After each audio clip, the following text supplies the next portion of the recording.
Welcome to Unearthly Upstate. I'm Mari. And I am Matthew. And today we're going to be talking about the most well-known cryptid in the United States and where you can find him in New York State. Yes. We are talking about Bigfoot. And we're also talking about Whitehall, New York. Yes, Whitehall, New York, which is the capital, the place, not the capital of New York, but the capital of the Bigfoot sightings. Yes. It's the vortex, the epicenter. The epicenter of them, yes. Right so down in the middle.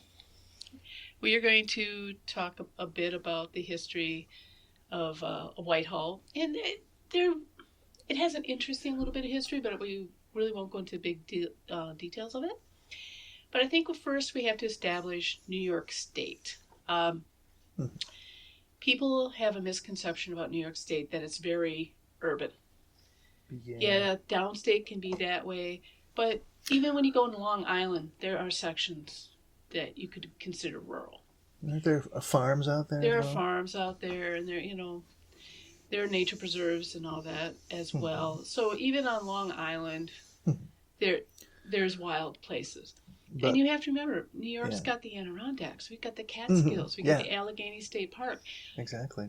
Those parks are huge. And couldn't you fit Yellowstone into one of our parks? You can fit Yellowstone. I saw it was like 5. If you take 5 of these big parks out west, you could fit them into the Adirondacks. Wow. So you're talking about space-wise. People are like, it's quite a range.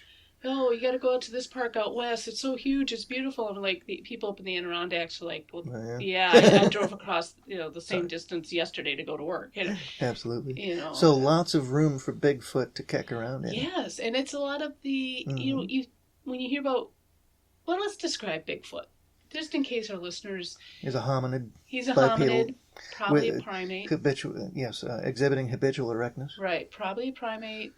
I don't go into the theories that he's an Australopithecus. Sorry. Australopithecus. Yeah, I said it. Australopithecus? Yes. Okay. I don't go into those theories. I don't even go into the theories that he's a Neanderthal. Like early man. Like early man.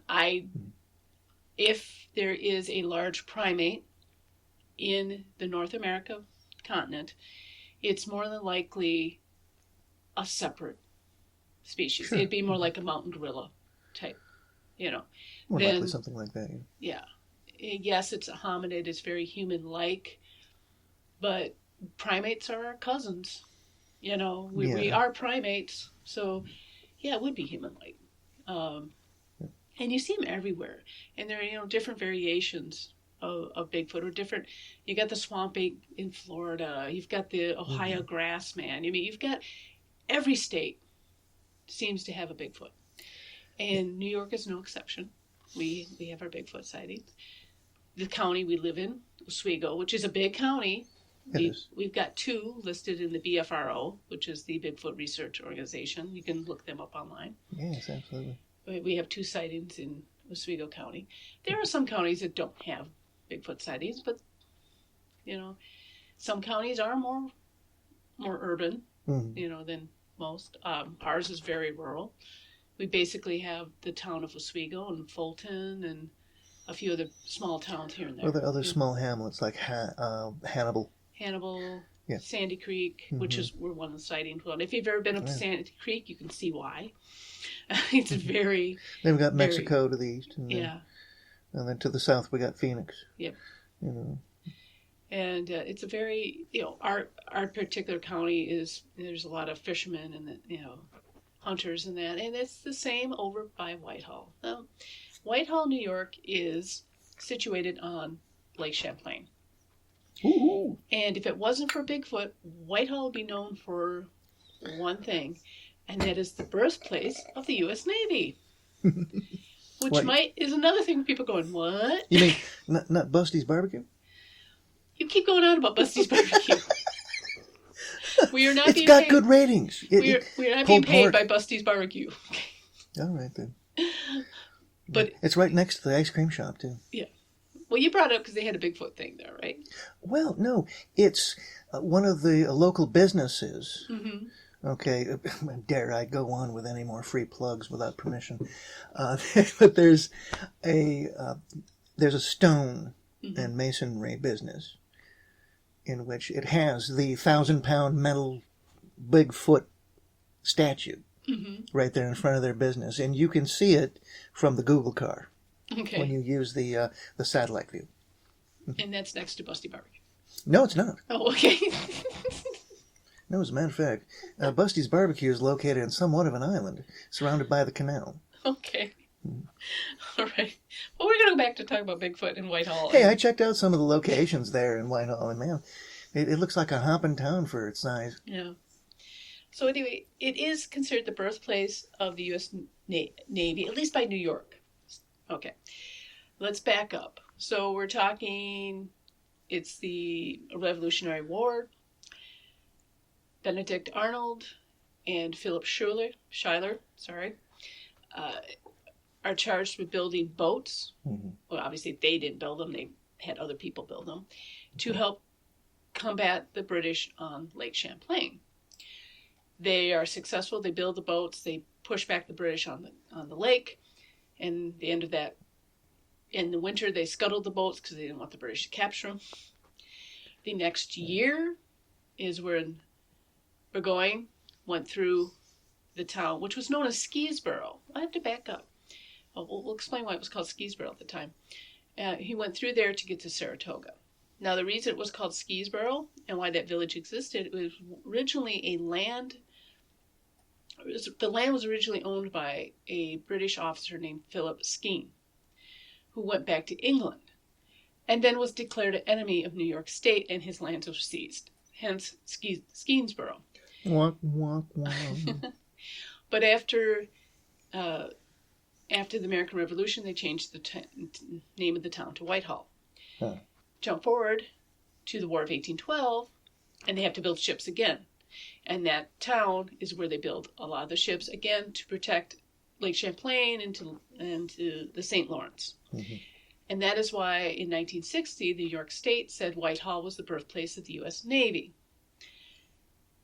I don't know if the U.S. Navy feels that way about it, though. It seems to be something... That was the legislature's declaration at the time in 1960. The U.S. Navy didn't seem to reciprocate that. Right. And they're not even active up there. Matter of fact. They don't even... There might be some Coast Guard up there, but not in Whitehall in particular. I mean, just like it is out by the Fort Ontario, we got a Coast Guard. Its location there is incidental. Mm-hmm. Not. Well, that's where it was chosen. Hey, the Fort Ontario, has also got an active base by it. Right. And it's both Army Reserve and the Navy out there as well. So I don't know if they ever had to. Would they ever move into the fort? To make practical use of it? I don't know. Who knows? But anyway.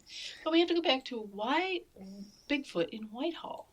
Mm-hmm. I mean, well, I'm going to give you an article from 1984. This was in the Grainsville Sentinel, and the title is "Scientists Believes Bigfoot Haven May Exist in Whitehall." So, remember, Whitehall is on the shores of Lake Champlain, where we already have Champ. Okay, so if you go to Whitehall, you might see Bigfoot and a lake serpent. Anyway. Well, I saw that. I was down there at the lake shore, and there was Champ and Bigfoot frolicking around. So, what a sighting that would be! Wow. An anthropologist named Dr. Warren Cook believes that the Whitehall area may be a haven for Bigfoot. Okay, so basically he's reporting he was going on this theory because there were a lot of sightings in Whitehall around this time. This is in 84. And he said the creature supposedly has a strong sense of smell and knowledge of the territory, and the beast's nocturnal habits make it particularly elusive there.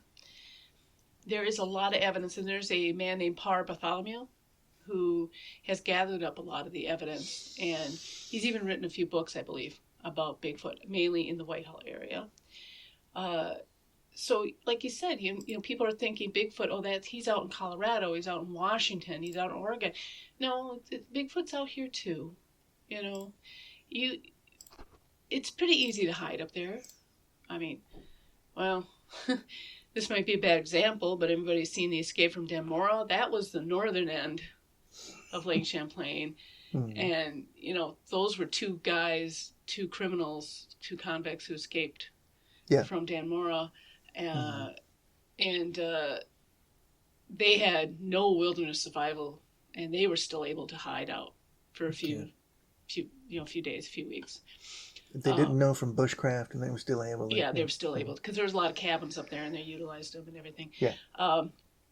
So just think, if you're a creature like Bigfoot, how easy it would be to just probably live 50 yards away from a yard. If you can't catch a couple of modern buggers kicking around in the Adirondacks for a few days, there's a good chance that something that's practiced at self-concealment would be able to stay there for a long while and not be seen, or be seen periodically. Yeah, I know. When way back when we were doing our test episodes, and we were talking about what we believed and what we didn't believe, and Bigfoot was one we both thought was plausible. Okay, now that you brought it up, yes, I always thought that as cryptids go, Bigfoot or Sasquatch was the most probable of all the cryptids. Yes, yeah.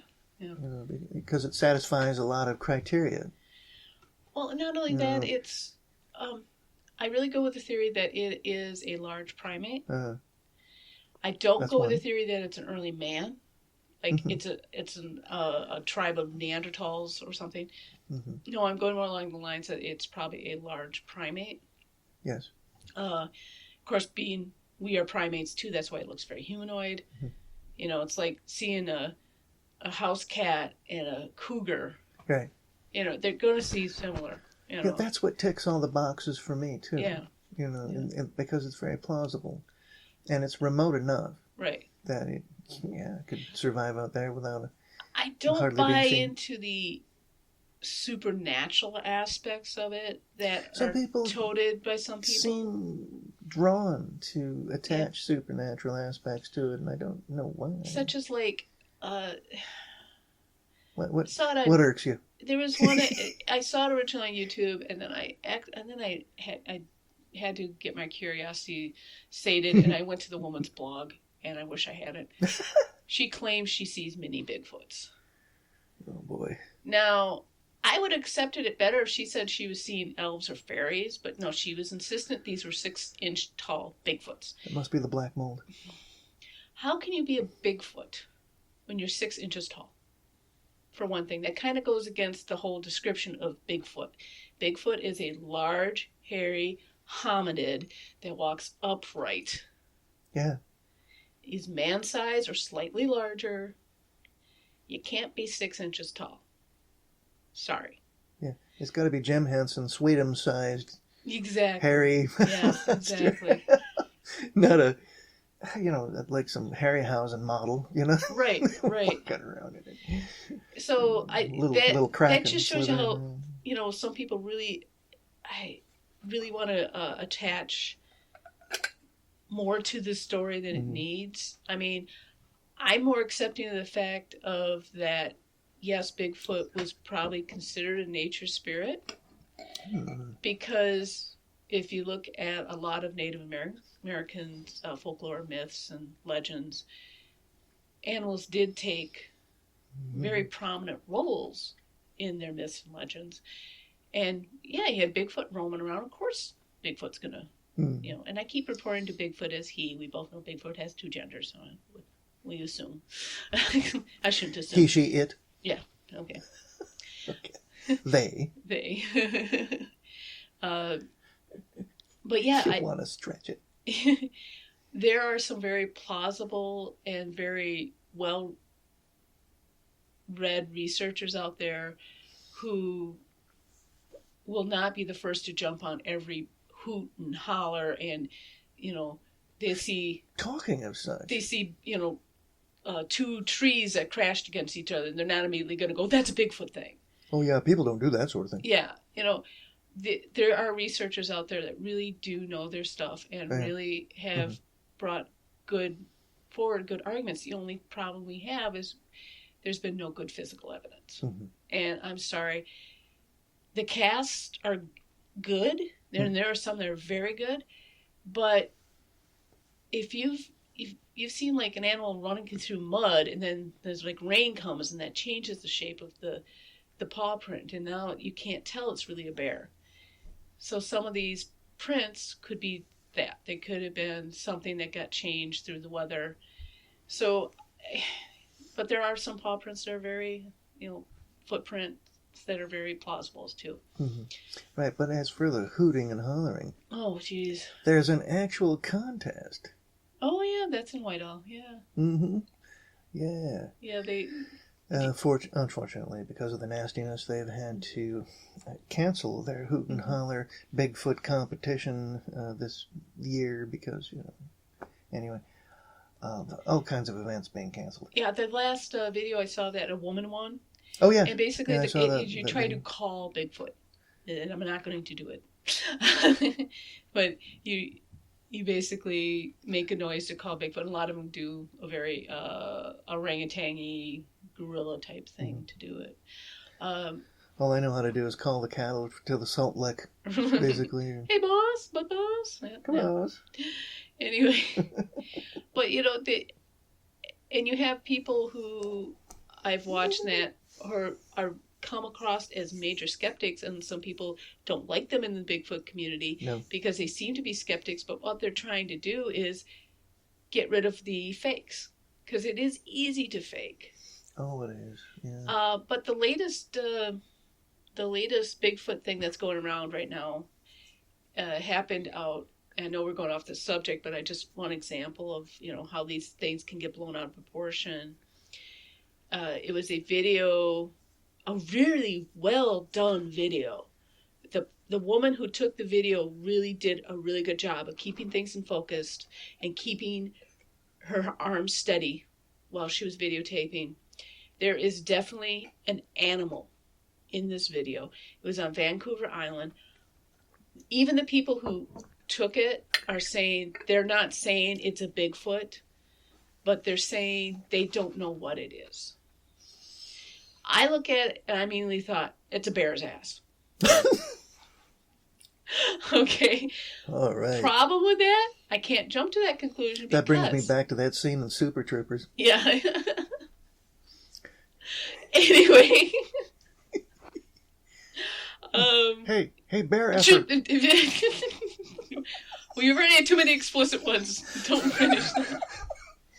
We don't want to finish off our entire season with getting banned. Anyway, so in this particular place, if it is a bear, the coloration of this bear's odd. And I looked up bears in that particular part of the world, and there is a bear that has that coloration. The problem is that bear only exists on one island in the Aleutians, nowhere near where this place was. This was videotaped. Oh, wow. So that one's still a mystery, but it's not somebody going, oh my God, and waving their camera around and not focusing. What's that? What's that? They're very quiet. They're not making commentary. She's got and it was his wife who videotaped it. And it does look like a bear that's scratching itself up against a tree. But like I said, I can't jump. I can't say conclusively it's a bear because the coloration's off. Mm-hmm. Yeah. Okay. I'm giving that long-winded example and go back to Whitehall because the ones we found on the BFRO and a few of the other ones, they are very, very convincing. I don't hear anything that might be a misinterpretation. And even if they think it might be a misinterpretation, I do like the BFRO. They say, oh, this might have been this. This might have been they might have saw a bear and thought, oh, that's Bigfoot. Or they may have, well, it's too far south for moose. But we do have moose in that. We do have moose north of there. Too far south for moose, not just a saying. Yeah. So, but if you go through these, there are some very convincing sightings. And they have been going on for years around Whitehall. Now the question is, I suppose we could go over some of the reports too, but Whitehall has decided to accept the fact that they are a Bigfoot haven, and they actually have named Bigfoot their official animal. Oh, so, wow. Yes, so the village of Whitehall, they've embraced Bigfoot. Like we mentioned earlier, there's a Bigfoot statue there. There's a Bigfoot. There's a breakfast named after Bigfoot there. So, and like I said, they have contests and they celebrate Bigfoot, and I think that's wonderful. I'm all for that. I think more places should embrace any weird urban legends, any cryptid sightings, anything that put them on the map. I don't think there should be any more shame in that. Oh, yeah. And they also celebrate it with a 5K, don't they? Mm-hmm. A 5K run? Mm-hmm. Oh, yeah. Yeah, I'm seeing a photograph here. Yeah. Bigfoot now, themselves. What's interesting is out on the western side of New York, there's always a big Bigfoot conference every October. I think they canceled this year, or it went virtual. All the events have been canceled. Yeah, but that's one of these big conferences, and that's being held on the western end of New York. But I still want to go on about this 1,000-pound statue here. Okay, yeah, why don't you describe the statue? Yeah. It's made much the same way in which the feathers on those metal statues for the eagles around here are layered in, and that's what they've done with the Bigfoot's fur. They layered layers of triangular strips set in layers over the body, one of the other, so that it looks like thick fur. Oh yeah, I see a picture of it here. Yeah, it's very well done. Yeah, it's huge. Yeah. Yeah, I don't know how long it's been sitting there, when it was installed, or who made it. But it's very well done. It's one of the better ones. I think it's right up there with the Mothman statue. Oh yeah, it's really well. And if we could make that as famous as the Mothman statue, that'd be great for Whitehall. Yes, yeah. That'd be cool. Come on up, photo opportunity. Everybody's got to have their, picture taken with the statue, and then go have a pulled pork sandwich. Oh yeah, yeah. I'm just going to go over a couple of sightings here. Maybe we'll discuss about them. This one was in February 26, 1977. Police officer chases Bigfoot. So Officer Delano Berube was running a radar speed trap on Ryder Road, about a mile south of Tub Mountain near Whitehall. It was early morning. There was not much traffic, and his window cracked. Okay, is because there was rain. And then he heard screaming. It sounded like a wild animal and one of those ladies in a horror picture. That's interesting. I want to pause there. You see a lot of people going out and hooting and knocking on wood. I don't hear anyone doing the screams. So this is interesting because they do mention the screams a few times in these Whitehall sightings. So, because I shut the engine off to get a better beat on the direction of the screams, and I was just about to radio it in when the bushes a few feet in front of my cruiser shook like they were in a terrible winter storm, all unnatural-like, especially since there was hardly a breeze that morning. The police and Bigfoot, he goes, I turned my headlights and must have startled because out from the brush stepped on the road an 8-foot-tall, hairy creature. The life I led flashed before my eyes when we locked gazes. It was pure evil. I could feel its chilly soul, that its hungry glaze. If you remembered, I'd switched off my cruiser, which I realized when the beast started towards me. In a pure movement of training, I flipped the overhead cherries and siren, and the Bigfoot stopped dead in the road, threw up its hands over its ears, then turned its left shoulder down like it was running backward at a moment of handoff. I knew it planned on ramming right into my cruiser, but its pause was just enough time for me to start the car and throw her into drive. I peeled out. It just like just was the creature about to shoulder into my hood, I took an evasive maneuver, and the damn thing hit the side of my car instead, banged it up good. I had to replace the door. I half expected the car to flip, but kept going. The creature took chase, and was fast enough to stay with 3 car lengths behind me, grunting and growling the whole time. Finally broke off when I crossed Woods Creek. Damn thing just stopped and screeched bloody murder. So what do you think of that one? Wow. Yeah. What an encounter. That one I'm surprised we don't hear more of.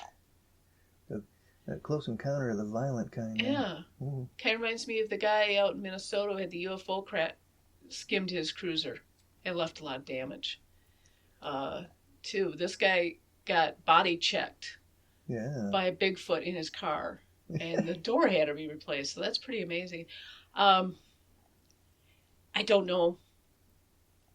I couldn't find any other backups on this one, but I do like the story where you know he's sitting out there. It's just your calm, peaceful, slightly rainy morning, and then all of a sudden you've got this thing coming barreling at you. Exactly. You know. How frightening. Yeah. I'm shocked he didn't pull his gun out.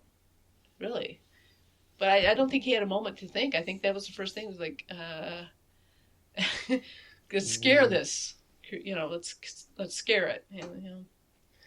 Well, first of all, thinking that it was just an ordinary animal, possibly a bear, just, flick on the lights and the siren, and get it to move.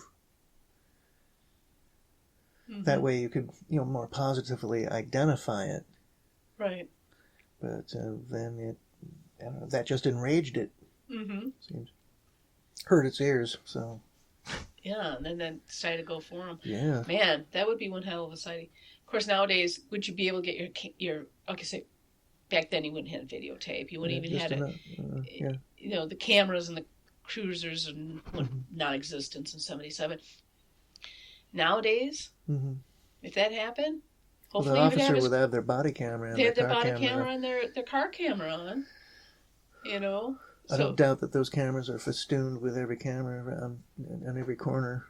Honestly. Well, most of them do at least have the car camera because just for the same reason why public transportation has it, like the buses, not so much to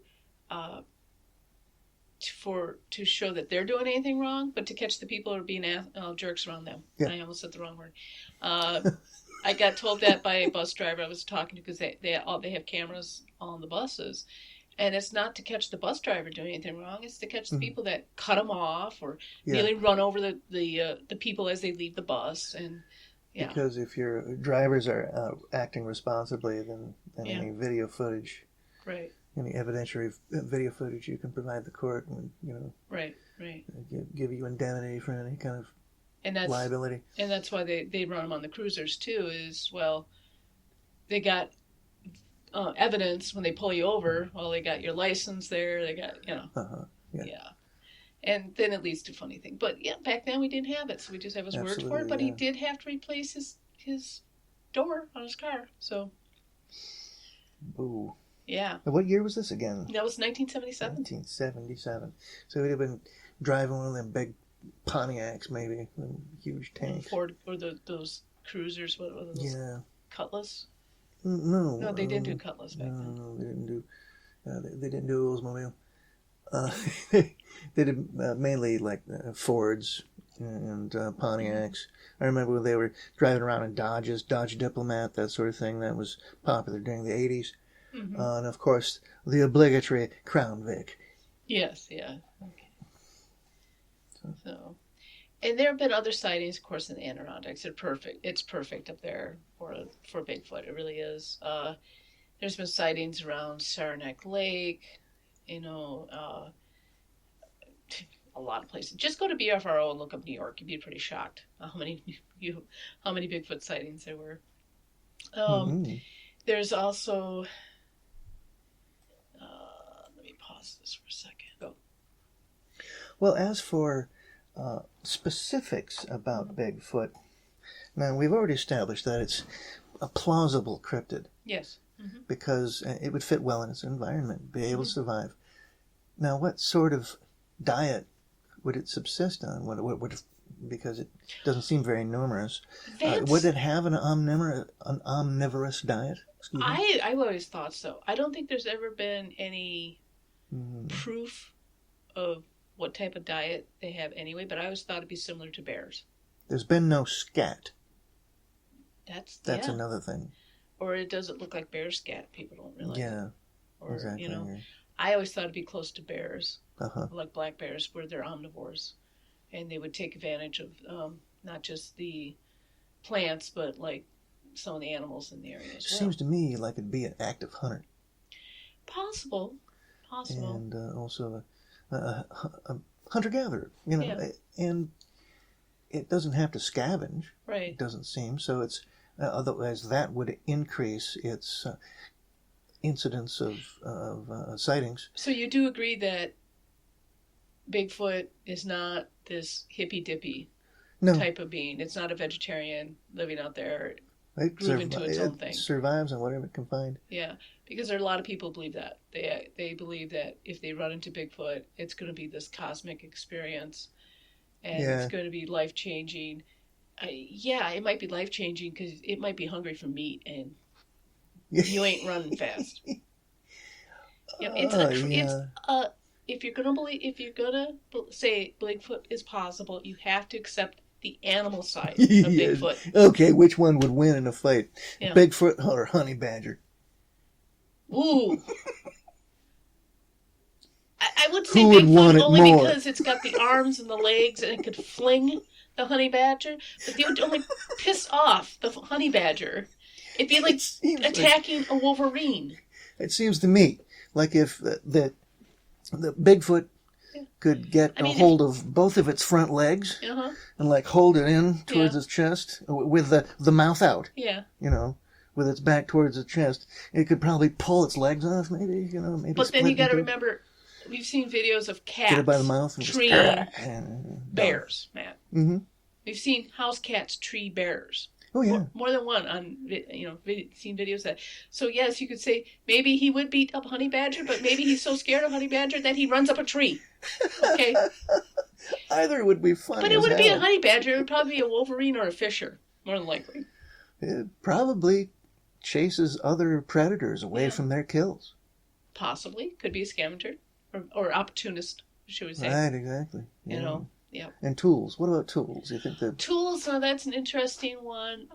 Some people claim, like, when they see the two trees or the three trees against each other. Yeah, we got to call BS on that. We have to call BS. That's one of the things me and Matt always joke about when we go hiking and we see these tree falls. Oh, no human could stack trees like that. It must be Bigfoot. That's right. Today we saw Bigfoot's making lean-tos. Right? Yeah, we hiked and there was obviously a lean-to made by somebody, but it was out in the middle of the brush and off the trail. Mm-hmm. And again, we had to make that snide comment because we hear that so often with some of these researchers, and I'm using quotations on these, that they come across 3 trees that happen to fall against each other and makes a tripod. Oh, that was a Bigfoot. No, it was 3 trees that fell because of a windstorm, and they just happened to fall in such a way they hold each other up. It was dead growth. And, well, of course, it has to grow first before it can die, naturally. Yeah. Okay, don't bother pointing that out. Okay. I would be more impressed. It's just dead wood that falls on. I would be more impressed if there was a tree that was fallen over and had the root system exposed. Yeah. And then something had came through and piled other trees on it to form a roof. That would impress me more. Because a human wouldn't take advantage of that necessarily, because it would just be easier to build a regular lean-to. Yeah, it would be. Than trying to stick the stuff up in the root system there. Yeah. And also, that's too much like work. If you think about some of those root systems we've seen of some of the storm damages from a few years ago, those root systems, when the tree falls, could be a good 10, 15 feet up in the air.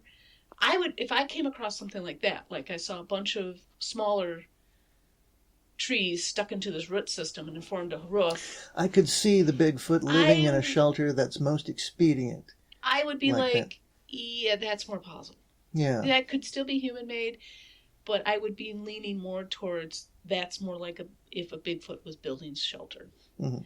But then again, do they need to build shelter? Could they be like, a deer? Mm-hmm. You see deer beds. Just beds down in the open during the night.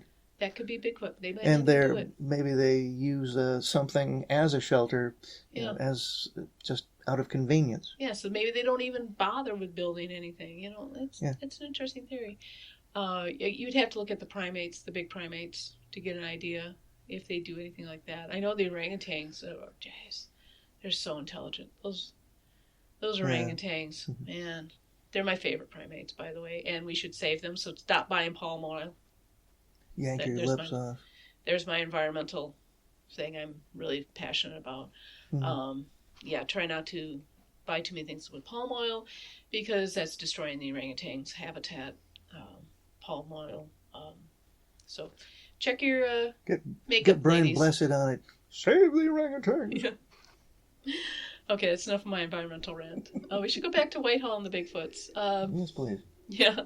But yeah, that's an interesting theory. Do they build? Do they fish? A lot of that's theory. A lot of it's speculation because no one's seen them and recorded them doing this stuff. Back that up. There are people who claim, but there's nothing to back it up. There are people who claim that they've seen them, break the necks of deer and ripping them open. And there are people who claim that they develop relationships with Bigfoot and they'll leave food out for them, and then Bigfoot will leave them food. But a lot of those you got to take with a grain of salt, unfortunately, and that's why I do like some of the Bigfoot skeptics that are out there. They still believe there's a Bigfoot out there. It's just there's so much fakery that they have to step in and go, nah, that's a guy in a suit. That's a carpet squatch. People trying to cash in. Yeah. Now, I'm going to mention another name. Okay, I'm going to drop another name. Okay. Para-Breakdown. Yes, Para-Breakdown. Does an excellent job of sifting through these videos so you don't have to. And there's been a couple where he's be like, I can't tell you folks, there is something there. I can't say definitely what it is. Yeah, but there's been a few that it's been quite obvious. My favorite one of his that he debunked was supposedly some tree tossing that was going on from Bigfoot. And you recognized it immediately what was going on. Yeah. You could see the trees moving. And you went immediately, we're like, they're logging. You knew immediately what they're doing. Sure enough, they're out there with the automatic harvester. The automatic harvester. Well, there's two claws go around the tree, and then a saw will cut through the tree, and then those claws will pick up the tree and toss it in the. If you got the really sophisticated machine, you can just lift that up into the machinery that's in back of the machine. It'll take the limbs off and then maybe even section it. I don't know. So that was wonders. What was going on in that video? Wonders people in timber harvesting. They had replaced the original audio because if you'd heard the original audio, you could hear that dang thing. Yes, exactly. You can hear the saw going through the wood. And they were trying to claim it was Bigfoot's fighting or something like that. So, if that's what they do when they're fighting, oh my goodness. I wish I would have read up a little more on Par Bartholomew because he's really done the work on getting Whitehall named the capital of Bigfoot sightings in New York.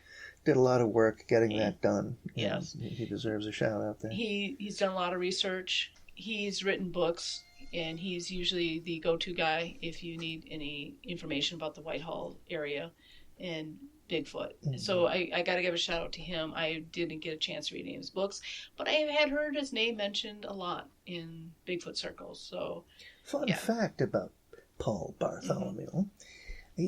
I don't know whether or not he's still in this, but I guess it says here he's a Price Chopper frozen foods manager who authored the books. Yes. On the Bigfoot phenomena up there in Whitehall. Yep. So I'm just trying to find another one. Let's go. And he was also instrumental. I'm going to back up a bit here. He also got Bigfoot protected, too. He gave a proposal that he wanted Bigfoot to be a protected species around there. Yeah, it was basically symbolic, but still, it's kind of neat that we're trying to protect Bigfoot there. So I'm going to give another. Let's talk about another one because we talked about the police officer one in 1977. Yes. Let's go over another sighting. One. Okay, so this one happened near Whitehall in 2004 in November, and it was a wildlife surveyor. This person was revisiting his family property to investigate wood knocking I recalled hearing since childhood. That's kind of interesting. And he went back because he remembers seeing one in the 80s. So he was just going back to check out the property. And it's nearby the town of Whitehall. And they used to operate a tree farm on the property. So, busy place. Okay. Yeah. Well, you might not think tree farms are busy, but they are. They can be, yeah. So this guy reported that he would hear knocking when he was, growing up there. Okay. So he comes back on a return visit years later, and this was in 2004. And this is a particular place formerly was part of the property, and he headed there because that's where he'd heard most of the knocking. And the knocking began as soon he was a quarter mile into the forest. He says, I was moving uphill and off trail, so I was making a good amount of noise as I went. At first, it was one source to my front, which was to the west, which has always retreated in front of me. As I came closer to my destination, the knocking began to circle around me. At this point, there were many as 3 sources of knocking coming in regular intervals. As I crested the ridge and began my final approach to the destination, the range and the intervals of the knocking decreased. This remained steady until I reached the destination, at which point I turned and headed northward to an old farm road and homestead site. At this point, the knocking trailed off. Okay, so that was his first day. Now, something specific about this knocking. Now, I've heard knocking in the woods, but it... Well, yeah, but it was pretty specific, though, from the directions. Yes. That it would be coming from. Now, which direction did he say? He was heading to the west. And that's where most of them were coming from until he got to his destination. Then they kind of surrounded him. And that's interesting, because I have heard knocking in the woods. It took me a couple decades to figure out what it was. Turns out there's a type of grouse that will get on hollowed logs and beat their wings against them for mating purposes. Well, that's more like a thump. This was a knock. But this was a knock. And coming from the west, southwest, or northwest. And it was multiple knocks. Multiple knocks, right. Now, granted, could have been a bunch of grouse in the area? Maybe, but when I experienced it, it was one. And they're loud. I have a feeling if there was more than one, it would have been like these were moving with him. So that's different as well. That grouse was in one location. Yeah. That I heard. And the only reason I didn't freak out at the time is because I was with my dogs and they weren't freaking out. So if your dogs don't freak out, you don't have to freak out. And these were country dogs. They would have gone nuts if it was something dangerous. I remember that incident you told me about the cougar. Oh, yeah, the family story of the cougar. Yeah.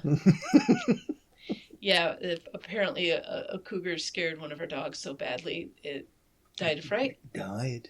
Yeah. Oh, my. And this was in an area that doesn't have cougars, but a cougar had been sighted around there. It wasn't until decades later that one was actually captured, and the DNR went, oh, yeah, I guess we do have cougars. So, back to Bigfoot, though. Anyway. So that's what makes this one interesting is normally I scoff at knocking because it's usually portrayed in a lot of these Bigfoot shows as a bunch of idiots out there banging on trees. But in this guy's case, though, I tend to believe him because it wasn't just one source of knocking. It was multiple sources of knocking. And it seemed like as he went into that territory, they were trying to warn him off. And I said they. I said they. Yeah. Definitely more than one. At least 3 doing the knocking. At least 3, yep. So, yeah, this is that one. I think that was plausible. So you've got a group, a community Mm-hmm. of Sasquatch Mm-hmm. up in that area next to the tree farm. Right.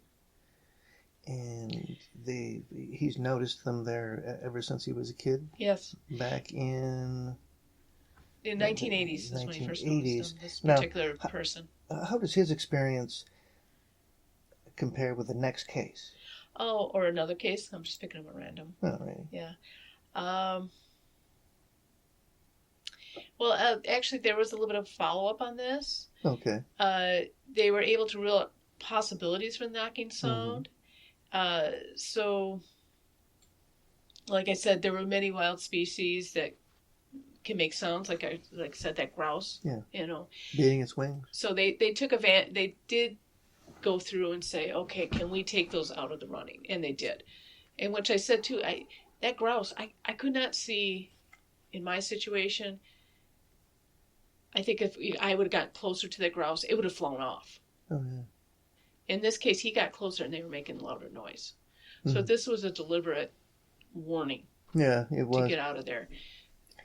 Yeah. And I looked at the article, and it didn't seem like the knocking had any sort of consistency to it. No. It was just, they would just knock. Mm-hmm. And they really didn't. That form of communication didn't go any further. Right. There weren't any specific knocks or any sort of actual code or anything like that. Right. The knocks weren't encoded or of any sort, so they were just knocking. But definitely 3 different areas. Right. And we have another one from 2000 in which somebody heard screaming. Oh, and that's interesting. I don't know many other Bigfoot sightings which they talk about screams. Well, you hear hoots and you talk about... Right. Grunts. And mostly when people get close to them, that acrid smell. Right, but here's another one that heard screaming. This was on Sunday, July 30th, 2000. Again, we're getting these all from the BFRO. All right. They were in a quarter mile to the trail of Buck Mountain. This was in Washington County. Not close to, it wasn't as close to Whitehall as the other ones, but it was in the general area. I'm just going to read it right here. It says, my wife and I were off trail to take some photos since she works as a model, and I wanted to get some pictures of her by the creek. There was one small Volvo or Aldi parked at the trailhead. When we went in the trail and signed the log of registration at the trailhead, we had been to the locations for 30 minutes. When we heard a very deep, almost roaring sound from a large mammal.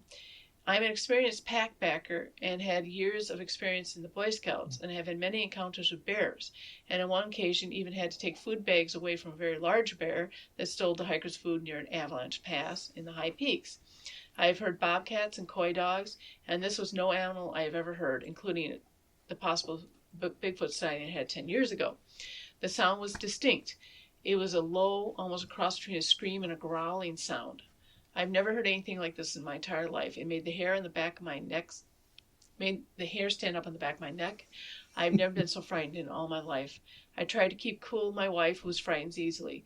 The sound came closer and closer. It was coming from the other side of the creek from the trail. It makes this blood-curdling scream yell at least 7 times as it approaches, and at one point about 25 feet away. As it came through the woods, we could hear large branches breaking, and it could tell it was starting to circle us. The sound stopped, but we could just feel it looking at us. We were in total fear, and we quickly gathered our things and ran down the trail. The whole time we could hear this large animal tracking us to the right side along the creek. Wow. Well, okay. Being in fear of encounters with bears is a common thing while you're out there on the trail. I mean, they don't call it for Great Bear for nothing. But, you got to keep that in mind. Now, while you go out in the wilderness, but you're never quite ready no. I mean, who would be, for an encounter like this? Now, I will say the most noise we've heard in the woods have been squirrels. They make the most noise out there. Yeah. Crunch. I mean, they're... And the little chipmunks. The chipmunks, they make those... there's a video of me. If anybody watches my Facebook feed, I was at Bear Swamp doing my solo hike when you had that one job down there. And I kept hearing these loud squeaks. I knew it was from a small mammal, but they were loud. And I was like, I don't know what's making that noise. It turned out to be a vole. But those things were loud, because later on down the trail, I came across the same thing. I could hear that scrunching, and I looked down, and there's the vole. I actually saw it that time. Oh, wow. So there are animals that make a lot of noise, but this animal's deliberately making noise. Mm-hmm. It was deliberately following them. Yeah. And again, like the guy who's hearing the knocks, it's like, get out, get away from me, get away from me. Perhaps much like a bear, perhaps it was drawn in with the prospect of a meal. Possibly. And then, oh, well, there's humans here. Mm-hmm. I got to scare them off so I can get the meal. Yeah. So they drop their stuff for me. Right. Maybe. And when they did a follow-up report, the man did say there was a skunk odor, and that's a common one as well in a lot of sightings. And he was mentioning the worst off Limburger cheese you can think of. Oh God, yeah. I think this man mentioned he'd heard other things. He's heard bobcats. Oh my God, bobcats are horrendous. Yeah. Just listen to a YouTube thing of them. There's a great one of two lynx that meet on this trail that somebody videotaped. And it is, if you hadn't seen it, you would think you had banshees in front of you, because they're like two house cats that meet and hate each other. I can't even do it, but and bobcats too. Bobcats have that high screech sometimes, and then they get that low growl. I mean, we've heard bobcats, definitely. You have some birds that can make some very interesting noises out there. Right. Like the aforementioned grouse, but I'm also thinking some owls too. But definitely, this guy was familiar with all that, and it wasn't any of that. So, yeah, you could say as a skeptic, well, he's just saying he's familiar with it. But believe me, all you have to do nowadays is to go on YouTube and say, what does a elk sound like? Oh, there's another good one, elks. Yeah. When they do their bellowing, geez, you wouldn't expect a large herbivore to sound like that. Yeah. All those animals, it's the only way they know how to communicate. Right, but so you can see, even if he wasn't familiar with the sounds, and they say, well, what did it sound like? You can now go to YouTube, or you can go to some wildlife sites online and listen. That's how I figured out it was a grouse. That was my knocking experience. Well, in all the ways that animals use to communicate, those ways can be the most eerie. Yeah. I mean, there are multiple ways animals communicate with one another, but this very vocal way in this encounter, in which, I mean, animals normally don't do this, stalking people and making loud noises. That's just not their way. Right. A wild animal's going to try and conceal itself. But I'm thinking, with both these sightings, that these were situations where they were being warned off. Yeah. And they're being scared off. And the stank, it probably just took a wee. Well, here's the thing. It's a large, hairy creature. Yes, and that too. That probably does, I mean. It probably has bears have a musk. Oh, definitely. Large, any large herbivores have a musk. So. Oh, you're kidding me. Yeah, this thing's definitely got a musk to it. So. Yeah. But, wow, we're getting up to an hour here. Do you want to go over another one, or should we wrap up? Yeah. Well, there are so many. And they're different classes. Mm-hmm. There's the report number, and then in parentheses, there's the class. And what I see before me is both Class A and Class B. Right. Is there such a thing as a Class C, Class B? I'm not sure. I didn't deep enough. But they're different grades. Yeah. So they're different degrees, then, of intensity? Well, I think Class A are the ones where they actually see them. Okay. It's like a Close Encounters of the Third Kind. So we're close. first degree, second degree, and third degree type of encounters. Yep. Oh, okay. So yeah, these stories are very good, and the ones that are in BFRO are very plausible, and I like the follow-ups they do.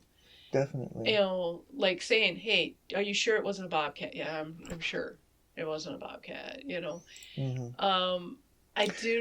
It wasn't one around the Whitehall area, but I do remember reading one. It was somewhere else in New York. Do you want to get into the new sightings that have been sort of made? Let me just finish my thought about BFRO. There was another sighting. It was another part of New York, and they even said, after speaking to the witness, they were pretty sure that they had seen probably either a bear, right, or possibly somebody out hunting in a ghillie suit. So they will be the first to point out, right? Okay, this sighting might not be legit, or well, not legit. That's the wrong term. This sighting might not be genuine? What the person thought it was. Oh, maybe. Oh, okay. It was a misinterpretation. So I gotta get it. Case of mistaken identity would be just between humans. So I feel like we should wrap up. We're almost an hour in right now. Yeah, absolutely, but there have been new sightings. Oh yeah, there have been. There's been sightings like 2018. There was a sighting. Yeah. Yes, definitely. So they're ongoing. Yeah. So it's still active, and Whitehall seems like an interesting. It was definitely on my bucket list to go see. For recreation, sure. So if we were going to the eastern side of the Adirondacks again, I definitely want to go see. And of course, there's the rest of the Adirondacks to see too. Once you're done with Whitehall, and there's other sightings of Bigfoot up in the Adirondacks as well. So. And you can take in Champ and Bigfoot in Whitehall. What is surprising though is this year there were so many tourists up in the. Yeah. There were so many people because of COVID, you couldn't do much of what you normally did for the summer. So there were a lot more people up in the Adirondacks. We avoided it. I mean, the one time we went up to Old Forge, we thought there wasn't going to be that many people up there, and it was packed. Yes. We had to park the car and walk. It was so packed. Yeah, it was ridiculous. So you just imagine the trails. I need to go back up there and find out whether or not those flags are genuine. That's true, yeah. Out of side There's an old antique shop up there that... The Adirondacks were packed this year, and packed to the point where they're like thinking of handing out lotteries next year because there's just so many people on the trails. Dang. I'm surprised there wasn't any more Bigfoot sightings. Absolutely, or at least we could have seen one from the ski lift chair that we rode while we were we did, but there. that was a cutout. But. Very clever with the It could have been because there was so much traffic on it. The Bigfoots went further away from the trails as well. They had to find somewhere else to forage. Yeah. So, our producer Lloyd's here. I think he's giving us a hint. He's telling me you ran out of money for this episode. Wrap it up. Yep. Enough talking about Bigfoot. Time to wrap it up. So, that was our long-winded discussion, rambling discussion about Whitehall and why it's the Bigfoot capital of New York. Go check out the statue and have yourself a pulled pork sandwich. And hey, if you're into naval history, it's the birthplace of the U.S. Navy. There you go. Well, unofficially. Well, officially for New York State, it isn't. I don't believe it's been officially said that. No, not for the Navy. But anyway, thank you once again for listening to our ghastly podcast. Bye. Thank you for listening to Unearthly Upstate. You can find us on Facebook, Twitter, Instagram, YouTube, Patreon, and on our webpage. We are also on Apple Podcasts, Spotify, Spreaker, Stitcher, Podbean, Google Podcasts, and CastBox. Please like, share, and review on your favorite platform. Unearthly Upstate is an Animator Liar production. The show is produced by Mari and Matt Manette, with purring provided by Honey and Lloyd. Research and writing by Mari Manette. Music is by Kevin MacLeod, licensed under Creative Commons Attribution 3.0 license. Unless otherwise stated in the episode, the places mentioned in the broadcast are not paid or contact us for any type of promotion. Please check out our webpage for credit and sources for the episode. Thank you.